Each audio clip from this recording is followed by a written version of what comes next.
Several people dumped tons of coagulant into the city's drinking water reservoir because a nuclear missile was hurtling toward them at high speed. They hoped this would quickly turn the water into a solid to stop the missile from detonating.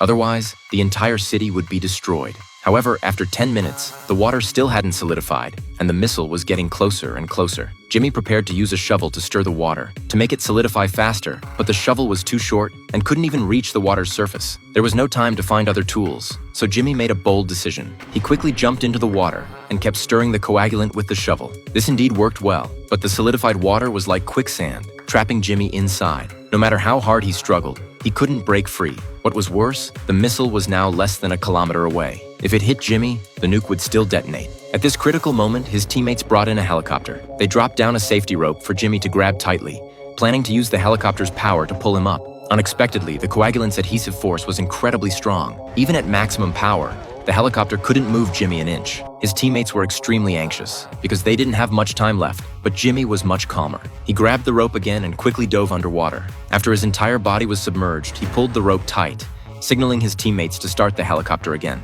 Since this time Jimmy's whole body was underwater, there was no pressure difference with the air, so the helicopter easily pulled him up. Meanwhile, the missile arrived exactly at the spot where Jimmy had been trapped. Just like that, using simple physics and chemistry knowledge, they saved the lives of 3 million people in the city. But before they could celebrate for long, the intelligence agency received bad news. The terrorists who had just failed still weren't giving up, were now planning to drop biological weapons over the city. So how would Jimmy and his team deal with this?